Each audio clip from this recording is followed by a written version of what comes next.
Hello, my happy shiny puppy in training. This is Melody Fletcher, and I teach the law of attraction and the technology of reality in a way that actually makes some freaking sense. And today I want to answer a question that I got recently from someone who overheard me say in a coaching call or something, I don't remember, that back in my corporate life, back in my old life, I managed to reduce my working hours from 18 hours a day down to 8 hours a day while becoming even more successful. And she wanted to know, how did I do that? Because she was finding herself in quite the same situation and wanted to know, how could I possibly reduce my working hours like that and actually become I get more accolades from my bosses. So before I answer that question, because I'm very happy to, but before I answer that question, I want to sort of qualify this video a little bit, because some of the techniques that I'm going to give you here today, and I'm going to give you about 6 of them, but some of the techniques I'm going to give you apply to just about any situation, any work situation, even if you have your own business. But some of them are going to be very, very specific to working in an environment where you are not able to really unfold your creativity and your potential and your passion to your highest degree, where you have people above you, where it's quite, bureaucratic, where, maybe even the people above you are making really kind of bad decisions and you're not happy. So this is really geared towards those of you who are working way too hard in environments that you really understand you need to get out of. But before maybe you can get out of them, this is a way to make it more bearable. But do not think about making it bearable and then not getting out. Take the steps to get out, and until you can, allow the situation to become more bearable through these techniques. So some of them are going to be very specific to that. Yeah. And I will point out which ones are which. All right. So let's get right into it with the first technique. And this is one of those techniques that is going to help you more in that corporate environment, in that environment where, you're working for a government or a corporation, and it's not necessarily really positive environment. Yeah. And that is, this was one of the biggest epiphanies that I had. This is a really big mindset change. So I had a lot of trouble for a long time, not being successful, but feeling, good. I was doing a lot of fighting. And the reason I was doing a lot of fighting is because I assumed that everybody who worked for the company, or just about everybody, and certainly the people higher up, wanted to do a good job for the customers, wanted to do a good job for the employees, and basically had the same motivations and priorities that I did. And I know a lot of you are rolling your eyes and going, oh my God, how naive can you be? But I didn't know that I had this belief, okay? But it caused me a lot of trouble. And it was kind of a really heartbreaking realization, but a very important one for me to have, when I finally cottoned on to the fact that no, their motivations and their priorities were completely different from mine, because a lot of their decisions didn't make any sense to me until I figured out what they were really doing. They didn't make any sense because I assumed that their motivations were the same as mine. And I know there's a lot of people out there who do the same thing, and it causes a lot of grief. So if you've ever wondered why the executives in your company make such stupid decisions, consider for a moment that maybe they're not all stupid. I mean, some of them probably are, but maybe they're not all stupid. Maybe they just have very different motivations. Motivations that have absolutely nothing to do with customer satisfaction, employee satisfaction, or even stockholder satisfaction. A lot of people have become so jaded by working years and years and years in jobs that really don't light them up, that their motivations are more like, let me get as much money out of this as I can in the next 2 years. Almost nobody stays in position longer than 2 years in the corporate environment, so that their damage doesn't catch up with them. Yeah. But also their motivation is often something like, I'm going to keep my head down and make as few waves as possible. So even though they can see that something needs to be changed for the better, they're not going to be the one to do it, because they don't want to draw any attention to themselves whatsoever. They're just trying to make their lives as easy as possible and be as ignored as possible. So they do as little as possible, and often inadvertently become obstacles that are in the way. And yet no one else is going to point it out, because they're all playing the same game. Yeah. And for those of us who are like, we're here to change the world and we're here to make things better. Oh my God, that is so frustrating. Yeah. My life got a lot better once I realized that people's motivations were not the same as mine, and that I would just have to accept that as long as I was in the company. I was not in the company that much longer after I realized that. It took about a year or so more, maybe a year and a half. But it made that year and a half much, much easier and allowed me to actually make all the rest of the changes that I made. Yeah. It was sort of, it's going to sound a little bit like I kind of stopped caring. And I did to a certain degree. I stopped caring so much about the company. I stopped caring so much about the higher ups and doing a good job for them. And what I still did care about was me doing the best job that I could. Yeah. But not sort of worrying about everything outside of what I was actually able to do. I was no longer trying to change the company or change the world. I was just doing the best that I could under those circumstances, within those limitations. And again, that wasn't really a sustainable situation for me, but it was a hell of a lot easier than fighting all of that constantly. Yeah. And again, allowed for the rest of the changes that I'll be talking about here to take place. So the second one is, second technique I'm going to share with you is one that you can use in any circumstance. And that is that I identified my biggest time suck and I did something about it. Yeah. Now I did a time management video just a little while ago, and we'll put the link in the description for you. And this is not a time management, video, but this is a little bit of a time management tip. In that video, in the time management video, I told you to pick one thing for the next day, one thing, one priority. And then you might get more done, but if you only get that one thing done, you get that one thing done. And it was a productivity and a time management tip. And this is as well. This is taking that technique and putting it on steroids. Yeah. It's sort of being really, really, brutal about what is happening in your life.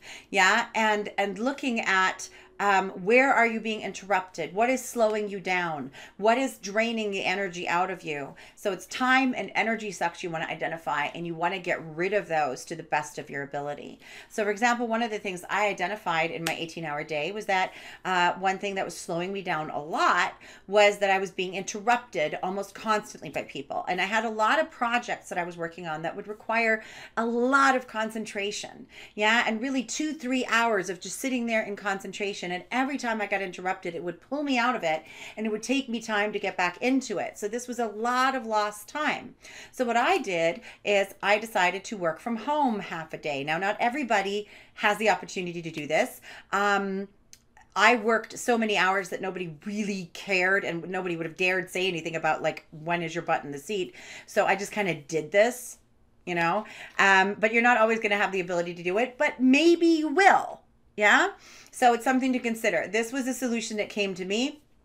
I started working from home half a day and then going into the office for the other half of the day. But what I did in that half a day was I got interrupted a lot less because people would stop by and talk to me in person very easily about almost anything. But they hesitated to call me unless it was actually really important. And that wasn't even a rule I had to set in. That was just what happened. And it was amazing. So suddenly I had those 2, 3, 4 hours where I could just concentrate, get a bunch of stuff done in a lot less time. Yeah. And that was one of the things that ultimately helped me be more successful. Yeah. Along with the next tip, which meant that I only focused on the highest priorities. Yeah. This is a little bit of a hybrid tip because taken to a certain extent, this works everywhere. Taken to the extent where I took it, it's really more, again, in that environment where you're trying to minimize the damage. So I focused on the highest priorities. I made in my time management video, I told you to make a list and sort of prioritize it and take it out of your mind, put it on a piece of paper or a spreadsheet or whatever, prioritize it, come up with the absolute, emergency prioritizations. This has to be done. This has to be done right now, or bad things are going to happen. Then there's the things that they have to happen, but they don't have to happen right now. And then there's the nice to haves. Well, in this kind of environment, if you're working too many hours, you throw out all the nice to haves, chuck them out the window. They are never going to get done. And they're just hanging over your head. Yeah. When you're working 18-hour days, there are no nice to haves. Boom, gone. Yeah. Then anything that it has to be done, but it doesn't have to be done right now, or it doesn't have to be done by me, chuck them out. I'm serious. Bye. Yeah. Then there's the super priorities. And when you're working that many hours and under that kind of environment, usually that's all you have time to do. So you know what? You free yourself up by no longer holding yourself responsible for all that other stuff. And you do the really, truly important stuff and only that. And this is again what made me more successful, because suddenly I was shining on those really important big things, and everything else, well, you might be thinking, oh, everything else fell apart. No, it didn't. That was the big surprise. That was the big shocker. Yeah. First of all the nice to haves, they either no one noticed that no one was doing them anymore, which made me feel kind of stupid. Yeah. Because all this time I'd been working so hard to dot all the I's and cross all the T's, and a lot of that was really unnecessary. No one cared. No one but me cared. Yeah. Another thing that happened is on those things that were important, but maybe not the biggest priority for me in that moment, is other people jumped in and started doing some of those things. But they never had before. Why not? Because I always got there first. Yeah. Often through the assumption that I was the only one. Yeah. So other people jumped in and started to do those things, which allowed them to maybe shine more, or at least took it off my shoulders. Yeah. And so a lot of that stuff still got done. The important stuff still got done. And the really important stuff got done by me. Yeah. So I was able to shine more, and no, the world did not stop spinning. The department did not crumble to the ground. Yeah. Nothing bad happened, because if something bad was about to happen, that would have gone into priority one, and I would have taken a look at that. But it was absolutely amazing how much more got done without my intervention when I backed off. Yeah. Huge, huge thing. All right. So another thing that I did was I started my day, and being able to work from home half the day helped with this, but it's not absolutely mandatory. I was able to start my day in a way that supported me. This is another one of those tips that's going to help you no matter where you are, whether you have your own business or you're working in a job that you love or a job that you don't like. Yeah, is you start your day in a way that supports you. So the way I used to start my day before I made all these changes is I would wake up in the morning, I would look at my Crackberry. And for those of you who are born after the 90s, it's called, there used to be this thing called the BlackBerry, and it was essentially like a smartphone, and you could read your emails on it. So we called it a Crackberry because it was really super addictive. Yeah, like crack. And for those of you born after the year 2000, crack cocaine is, no, I'm kidding. All right. So I used to look at my Crackberry. So I looked at my emails before I even got out of bed. I was barely able to open my eyes. I'm already like from to, it was awful. Then I would get up, I would jump in the shower, I would get ready, and I would run out of the house. And no breakfast, no coffee, no nothing, no time to think, no time to reflect. Just get up, go, go, go, go, go. I lived close to work, so I would walk to work, but not in a like nice manner of, oh, I've got my little walk to work. This is so relaxing. It was go, go, go, go, go, go, go. As quickly as possible, get there. If it had been just a little bit further away, I would have taken a taxi. There was a Starbucks on the way, so grab my coffee, grab my muffin. You have to eat something. Not something healthy, but who cares? Because I didn't taste it anyway, because I ate it at my desk, drank my coffee at my desk, ate my muffin at my desk, didn't even care what I was doing. It was work, it was work, it was work, it was work, it was work, until 2 o'clock in the morning or 3 o'clock in the morning. I would go home, I would fall into bed, quick check on the Crackberry real quick, and then go to sleep a few hours, get up, do it all over again. 6 to 7 days a week. After I made these changes, you notice how in all of that routine, there's no time to think. There's no time to reflect. There's no space. Yeah. I was so tightly scheduled that if I had to go to the bathroom, I was late for my next call. Yeah. So there wasn't even time to pee, much less take care of myself in any way. So when I made these changes and kind of realized, you know what, I don't need to sacrifice myself to this degree to the company, because the company doesn't give a crap about me. I started my day in a way that supported me. So I got up in the morning, and I used to love coffee back in that day. And I had this amazing coffee machine, amazing espresso machine. It was the most expensive thing in my entire apartment. It was probably worth more than the entire apartment itself. And I would make myself a nice cup of coffee, a real nice latte with a whoosh, whoosh, whoosh, all of that. And I would go out on my beautiful terrace, and in the wonderful morning air, crisp, beautiful morning air, I would just sit, and sometimes just 10 minutes and sometimes 25 or 30 minutes, depending on when I got up and how much time I had. And I would just sit. And even those 10, possibly 15 minutes were really beneficial, because I was making space. I made time to wake up, time to ruminate about some things, time to think of a few things before I checked my emails, before I did anything else. That's what I did. And that little bit of a morning routine set me up for success in a way that almost no other technique did. Honestly, I didn't even know that I was doing this. I didn't know about energy or anything like that. I wasn't even meditating. After a while, then I started meditating a bit in the mornings. But in the beginning, all I did was just sit there. And it was such a luxury to sit there with my cup of coffee instead of go, go, go, go, go, that it almost felt like meditation, you know? And then I would go and I would check on my emails, and then I would do some project, and then I would get ready, and then I'd go to work halfway through the day. And it was setting me up for a much more relaxed day. I start my day in a relaxed way. And by the way, I am not a morning person, not at all. So this worked for me, even though I'm not a morning person. It was, and especially because I'm not a morning person, it was a nice, calm way to start the day. And I still find that incredibly luxurious to get up in the morning, putter around a bit, make myself, it's now a cup of tea. Yeah. Have a few minutes just for me. I still enjoy it. I still appreciate it so much. I still feel like it's a bit of a luxury, maybe because of so many years of not doing that. But that's how I start my days. So people ask me, what's your morning routine? That's my morning routine. I putter around the house and I have a cup of tea, and very deliciously, slowly and deliberately have a cup of tea. Yeah. But it really set up my day. So it doesn't have to be this big morning routine. It can just be a little thing that you do, but it's a little thing that supports you, a little thing that helps you, a little thing that puts you on that sort of luxury kind of trail, and it will color the rest of your day. It will help you. Yeah. So the fifth technique that I have for you is one that will work, again, whether you have your own business or you're working for a great company or working for a not so good company. You want to delegate as much as you can if you're in a position of responsibility, but you want to delegate responsibility, not tasks. If you delegate tasks, fill out this spreadsheet, do this thing for me, you are going to have to, explain how to do it. And then you're going to have to micromanage the results. It's just a bunch of work for you. The other person is taking a small amount of work off your hands. If you delegate responsibility, you make them responsible for the outcome, the result that you want.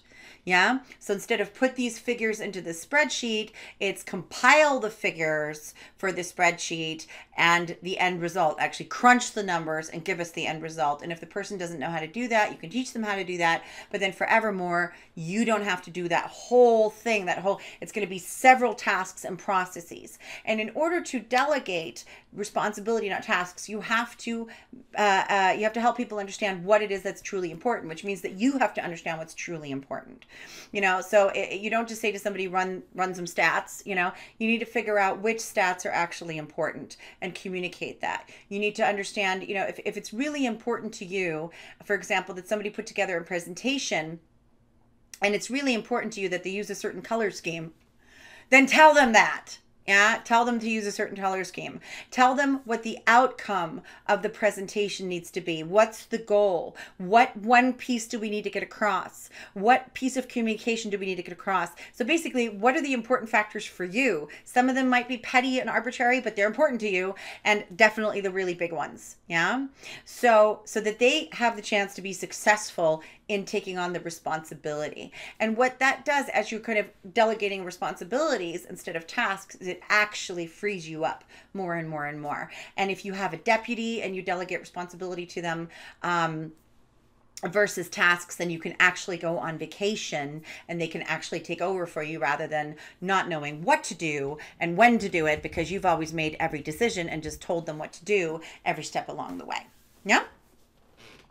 All right. So the last tip I have for you is the mother load tip. Yeah.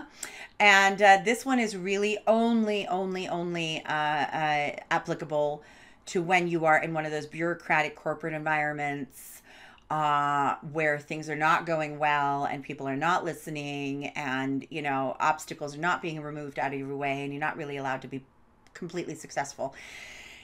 And that is, it's the biggest tip. And it's totally counterintuitive. It's to let it break. Cover your ass, but let it break. So here's the story that helped me understand this, right?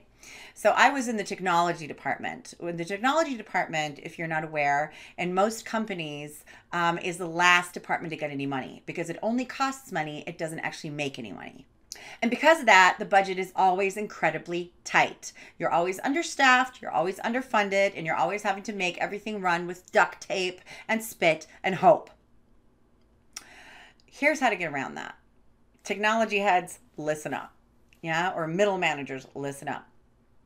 So we had a server that was on its last legs, and I had been escalating and escalating and escalating, letting people know this is about to break. We are, working incredibly hard to keep it going, basically with duct tape and spit and yarn and hope. But it was going to go down, and it was a critical server, and so for 6 months I was fighting again, thinking their motivation was the same as mine. They would want to know if something was about to break down. Nothing happened. There was no money. There was no money. There was no money. Just keep doing what you're doing. There's no money. Then one night, that server went down. And I am getting calls on my Crackberry, 3 o'clock in the morning, because who cares? I don't need to sleep. I was actually up, to my shame.